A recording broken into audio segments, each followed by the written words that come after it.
సమరం వినియోగి ప్రేక్షకులకు సాదరంగా ఆహ్వానం తెలియజేస్తూ ఈరోజు టెక్నాలజీ పెరిగిన ఈ దశలో చేతిలో సెల్ ఫోన్ పట్టుకుని అన్ని దాని నుంచే కార్యక్రమాలు నిర్వహించే వినియోగదారులకు ఒక చిన్న హెచ్చరిక లాంటిది. అదేమిటంటే, ఒక మోసగాడు ఏదో పెట్టి ఓటీపీ చెప్పండి అంటాడు.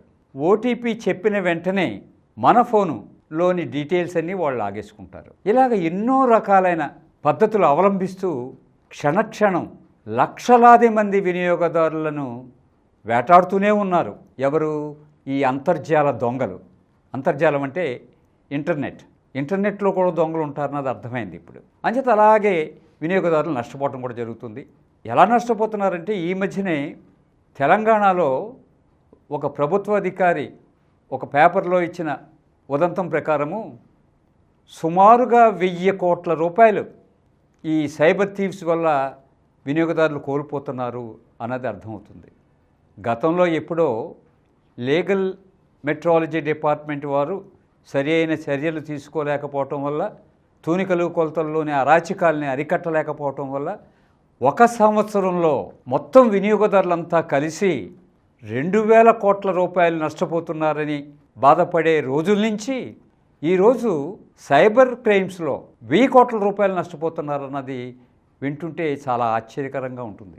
అది రోజుకో సంవత్సరానికో సరైన వివరణ లేదు, కానీ ఏదైనప్పటికీ కూడా సంవత్సరంలో 2000 కోట్ల రూపాయలు ఎక్కడ, సంవత్సరంలో 1000 కోట్ల రూపాయలు ఎక్కడ? ఆ కంపారిజన్ తీసుకుంటే గతంలో కంటే వినియోగదారుల మీద దాడులు, మోసపు దాడులు ఈ రకంగా పెరిగిపోతున్నాయి. ఇప్పుడు కొత్తది ఫిషింగ్ అన్నారు, అదో పద్ధతి. ఎక్కువగా వీటి మీద దృష్టి పెట్టని వినియోగదారులకి ఫిషింగ్ అంటే ఏంటో, క్విషింగ్ అంటే ఏంటో తెలీదు. ఇప్పుడు కొత్త స్కామ్ ఏంటంటే QR code scam. QR code మా దాంట్లో ఏదైనా మీరు ఈ కార్యక్రమాలు చేయాలంటే ముందు ఈ కోడ్ మీరు స్కాన్ చేసుకోండి అంటారు. కోడ్ స్కాన్ చేసిన వెంటనే మీ ఫోన్ దానికి కనెక్ట్ అవుతుంది. మీ ఫోన్లో ఉన్న నిక్షిప్తమైన ఎన్నో ప్రైవేట్ డేటా వాళ్ళకి చేరిపోతుంది. అది చాలు మీ బ్యాంకులో ఉన్న అకౌంట్ని ఖాళీ చేయడానికి.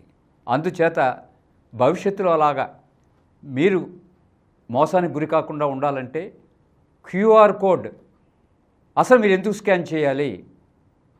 మానేయండి. క్యూఆర్ కోడ్ ఎవరో మోసగాడు చేయమంటే చేసేయటమేనా? అది బ్యాంకు పేరునో ఇంకో పేరునో వచ్చినా సరే మీరు స్కాన్ చేయొద్దు. మీకేమైనా కావాలంటే మీరు బ్యాంకులోకి వెళ్ళి అడగండి. మన విచ్చలవిడితనమే మనం మోసగించబడటానికి పెద్ద కారణం. ఈ హెచ్చరిక చేస్తూ ఈ ఎపిసోడ్ ముగిస్తున్నాం. నెక్స్ట్ ఎపిసోడ్లో కలుద్దాం.